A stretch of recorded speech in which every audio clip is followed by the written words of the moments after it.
what dictates the size of a project? Maybe if you can dive into just the types of battery storage projects you might see, and what dictates more size or less size. What's the give us the breakdown? The size of a project is really dictated by the project and energy capacity that you're looking for. And a lot of that is dependent on how the system is being used. You'll hear people talk about 2 hour and 4 hour battery systems. And essentially, that'll drive the megawatt hours that the project needs. The more megawatt hours, the bigger the project's got to be. These projects are a lot smaller than wind and solar projects, right? They not very land intensive relative to those. My company, Acacia, is building the world's most powerful battery right now down in Australia, outside of Sydney. It's an 850 megawatt project, almost 1.7 gigawatt hours. So it's a 2 hour project. That project's only taken up about 32 acres. That 32 acres means you've got an energy density of about 50 megawatt hours per acre, which is probably on the lower side of the industry these days. That which is driven by what technology you're using, which battery inverter supplier you're using. That scales a lot depending on supplier, and then 4 hour duration. You also have to consider the project substation, right? You get your voltages up to transmission level. And then you may also need to have your utility substation on the land as well. So you might have two substations.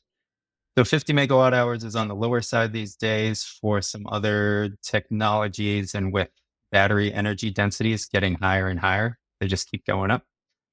You can get up to 100 megawatt hours per acre, which is impressive. So you can Wow. have these, huge projects. Warta's the most powerful in the world, one of the biggest in the world in terms of megawatt hours, and that's only 32 acres. So you can see, sizes after that, 15 to 20 acres. So much easier than building wind and solar. Oh my gosh, yeah. So what's the line of sight on that? I mean, right, we've seen battery technology in general, I think over the last, 5 years, improve so much just in the things that everyday things that we use, right? What's the line of sight for that in the battery storage game? Do we think it'll get twice as good in the next 5 years or 10 years? I mean, it's there's so much attention and so much technology and so much brain power going toward it. What are we seeing? Yeah, that's a great question. The technology has evolved exponentially over the past few years. So, just real quick timeline.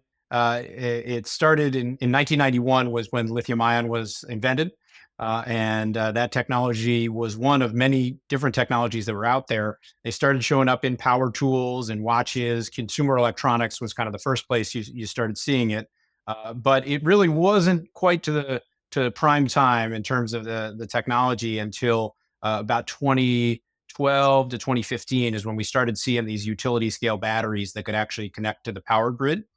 And that was when lithium ion really started to kind of separate itself from the pack in terms of showing it as a technology that had the energy density. So, like Sean was saying, how much energy can you pack into a certain area? Also, round trip efficiency is a big one.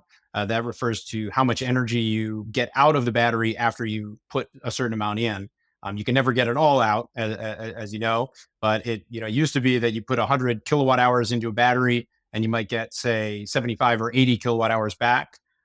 Nowadays, the round trip efficiency has gotten so good that it's upwards of 90% on the high voltage level, meaning if you put that same 100 kilowatt hours in, now you get 90 kilowatt hours back. So all those numbers continuing to improve. Densities are going up. Round trip efficiency is getting better and better. And then other factors such as safety, batteries are getting safer and safer. There is a theoretical maximum, like just based on that chemistry. We do see that like there's a ceiling, but we think we're still a long ways away from that. Used to be that a 20-foot container of batteries would be somewhere around 2 megawatt hours. Then it started to be 3, 4, 5. Now the latest ones are 6 or even up to 7 megawatt hours in that same 20-foot container. So you're really just seeing those densities go up and up.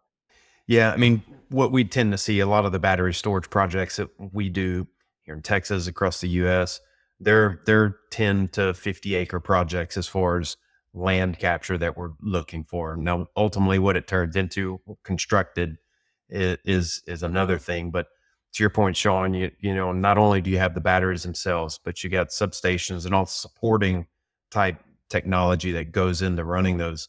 What does that look like other than, you know, you think the container, right? What supporting structures are needed around these types of projects to make them tick?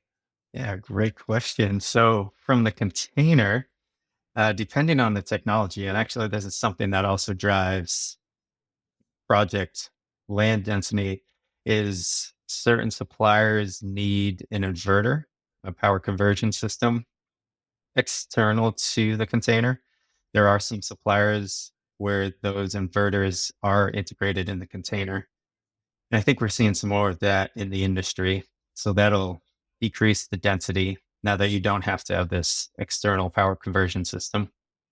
Then you need to have your medium voltage transformers to get up to medium voltage. That'll run to your substation where you've got your high voltage transformer, your big circuit breakers. Um, that's all contained within the project substation. And, you know, all the bus work that goes with that. Then, depending on if you can land your project next to a substation or existing switchyard, um, I mean, then you don't have to build that substation, right? That's the utility substation. You don't have to consider it. You might need to do some upgrades, build another bay.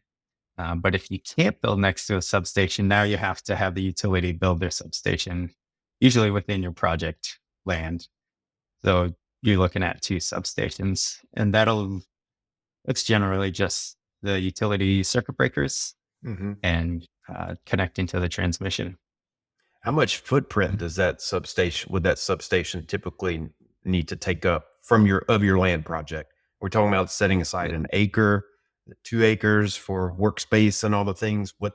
Yeah, up to a few acres. Yeah. Yeah, substation, you will have to have a control building, operations building, uh, storage for spares, and parking. Gotta have that parking. Yeah.